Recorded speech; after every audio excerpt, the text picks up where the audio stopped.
Boa noite. Escrevo este terceiro relato com grande satisfação. Bem, o ano era de 1995. Ainda estava servindo na base aérea do interior de São Paulo.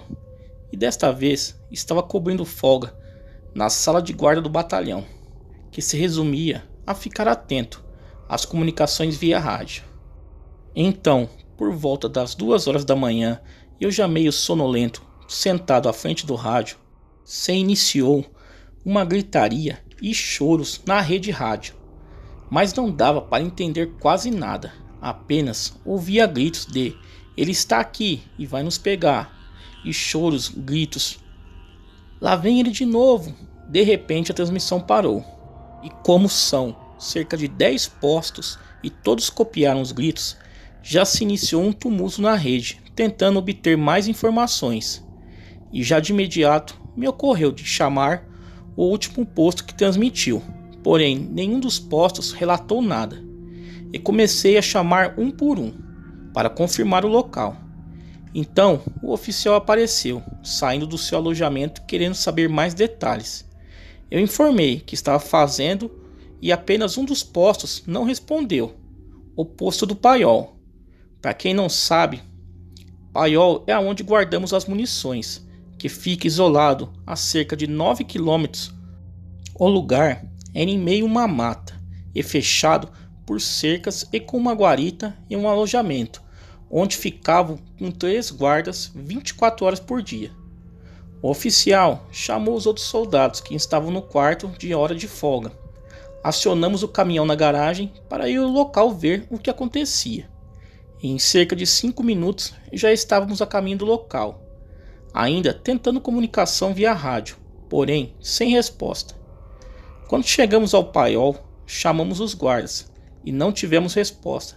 Começamos então a tomar posição fora do caminhão para evitar algum ataque, e notamos que não havia barulho algum. Realmente nada de animais, grilos, insetos, pássaros, nada, só o barulho do vento nas árvores. E sabíamos que o lugar era bem barulhento e a noite estava sinistra demais. O oficial chamou novamente e só tivemos como resposta uma breve luz de lanterna do alto da guarita. Então abrimos o portão e entramos. Não vimos nada de anormal a princípio, e vendo que estávamos ali, os guardas resolveram descer e já foram sendo questionados o que acontecia. E disseram que alguma coisa estava no mato correndo e balançando as árvores e batendo nas telas de proteção, e que só viram um vulto grande correndo em meio às árvores e vez ou outras se arremessando contra as telas de arame, e que fazia uns 2 minutos que havia parado, que quando começou, 2 dos guardas estavam na parte de baixo da guarita que servia de alojamento. Viram um par de olhos avermelhados os observando do lado de fora da cerca, e que aquela coisa se atirou no alambrado, e com a iluminação que tinha, só deu para ver que era grande e negro. E quem estava no chão subiu rápido para a guarita, e no desespero de conseguir ajudar, acabaram derrubando o rádio, e ficaram correndo em volta e gritando, até um pouco antes de chegarmos. O oficial ouvia incrédulo o que eles narravam, e ao chegar mais próximo, notou um cheiro de álcool e disse: "Eu devia prender vocês 3 agora mesmo, por estarem bêbados no posto". Então eles disseram que poderia levar eles agora mesmo, pois não queriam ficar ali nem mais um minuto. Preferiam ficar presos a ficar ali. O oficial então mandou que 3 de nós ficássemos ali, enquanto ele conduziria os 3 ao batalhão para tomar as medidas que o fato requeria. Então ficamos 3 no lugar. Porém, quando o caminhão da tropa saiu do local e fechamos os portões, começamos a ouvir alguma coisa muito grande correndo em meio às folhas secas e galhos, fazendo muito barulho e uns grunhidos. Parecia até um porco. A iluminação do local era boa, mas não iluminava além do alambrado. Víamos vultos e alguns eucaliptos balançar, como se algo batesse neles. e vez ou outra batia no alambrado. Víamos apenas os vultos. Então o outro soldado que estava comigo chamou pelo rádio oficial dizendo: "Comando, tem alguma coisa estranha acontecendo aqui." O caminhão retornou e estávamos com medo, pois não sabíamos do que se tratava. Então abrimos rapidamente o portão. E após o caminhão tropa entrar, e antes mesmo de fechar o portão, um grande cão negro apareceu lá no portão, rosnando e roncando como um porco. Ficamos atônitos, parados vendo aquela coisa se levantar e ficar nas patas traseiras bem em frente ao portão aberto, nos olhando. Então deu um grito horrível e correu pela estrada, sumindo no escuro. Quase que de imediato fechei o portão e corri para próximo ao caminhão, onde o oficial estava tão perplexo quanto todos ali, sem saber direito o que fazer. Ficamos no posto do Paiol até quase raiar o dia. Acredito que o que vimos era um lobisomem e demonstrou inteligência neste caso, e em outros, pois procurava pontos fracos no alambrado, e quando o caminhão chegou, ele se afastou, voltando assim que saiu. E quando viu o portão aberto, acho que não entrou, pois viu muita gente armada. Ainda assim, acredito que queria se valer do portão aberto para entrar. Essas criaturas podem ser muitas coisas, mas não são tão irracionais assim. E por várias noites ele rondou o posto do Paiol, e outros avistamentos aconteceram, tanto que acabaram por reforçar todos os postos mais isolados. Agradeço novamente pelo espaço em seu canal.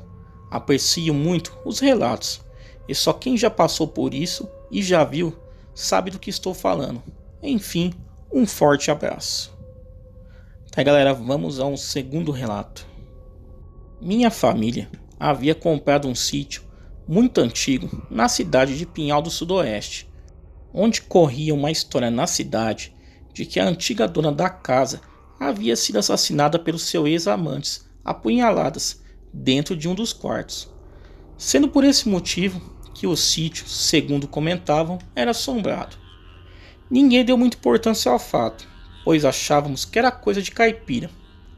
Já na primeira noite, eu, que era completamente incrédulo, passei a respeitar todas as lendas e histórias que o pessoal conta pelo Brasil afora. O sítio era bem grande e antigo, com uma aparência sinistra. Tinha 4 quartos e a cozinha não era ligada com o casarão antigo, nem o banheiro. Por isso, à noite, eu tive que dar a volta pela casa para conseguir ir até o banheiro.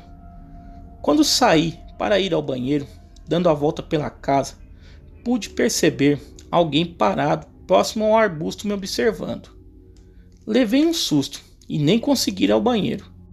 Voltei correndo o mais rápido que pude e enfiei-me embaixo dos lençóis.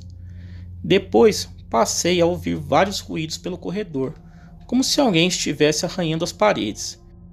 E para completar, em algumas vezes ouvia gemidos de dor, como se alguém estivesse passando mal. Até que em um determinado momento, tudo ficou no mais absoluto silêncio, ficando somente o som dos animais noturnos. Quando amanheceu o dia, não contei nada a ninguém. Durante o dia, tudo estava correndo normalmente. Vez ou outras, víamos algum animal andando pelas árvores ou colhendo frutos no chão. Nada mais que isso. A tarde passou e a noite chegou novamente para o meu temor. Terminamos nossas tarefas, tomamos banho, jantamos, ficamos conversando um pouco e fomos dormir. Quando era aproximadamente 2 da manhã, acordei assustado novamente com o mesmo barulho da noite anterior. Eu tremia todo de medo. A porta do meu quarto estava entreaberta, e como não havia nenhuma iluminação elétrica no sítio, o sítio era bem antigo mesmo, minha mãe deixou uma lamparina no meio do corredor, sendo que isso fazia com que eu conseguisse ver se alguém passava diante do meu quarto. Em certo momento, percebi que havia alguém andando em direção ao quarto dos meus pais. Achei que fosse minha mãe, e pulei da cama e corri para o corredor, pois estava com medo, e tinha um sofá velho no quarto dos meus pais, sendo que achei que minha mãe deixaria eu dormir lá, já que esta seria nossa última noite naquele sítio velho e bizarro. Assim que alcancei a minha mãe no corredor e a toquei pelo ombro, eu tomei o maior susto, pois não era minha mãe, era uma outra mulher em estado de decomposição. No lugar dos seus olhos, percebi apenas manchas de sangue. Gritei e saí correndo em direção ao meu quarto. Joguei-me em cima da cama e aquela figura monstruosa estava parada na porta do quarto, olhando para mim. Não me lembro de ter visto meu irmão, porém ouvi seu grito chamando meus pais. Quando olhei novamente em direção da porta, já não havia mais ninguém. Segundos depois, entraram meu pai e a minha mãe no quarto, e eu contei o que havia acontecido, mas eles não se importaram muito, não acreditando na história. Então, o meu irmão contou que havia visto alguém parado na porta do meu quarto, sendo que ele achou que fosse minha mãe e a chamou, mas quando ela virou, ele percebeu que não era, que era uma mulher velha e feia com o rosto pálido, que parecia que estava morta. Parece que quando meu irmão contou essa história, meus pais perceberam que não era invenção e nem tampouco sonho ou pesadelo que eu poderia ter tido, pois pessoas não poderiam compartilhar o mesmo sonho. Nós ficamos com aquela casa cerca de 3 anos, até que de tanto eu não ir, meus pais resolveram vender o sítio, mas aqueles fatos aterrorizantes ficaram gravados em minha mente para sempre. E nunca me esquecerei daquela experiência horrível que passei em minha vida. Obrigado por contar minha história. Tá aí, galera, 2 relatos sensacionais enviados ao canal. Galera, muito obrigado e até o próximo vídeo.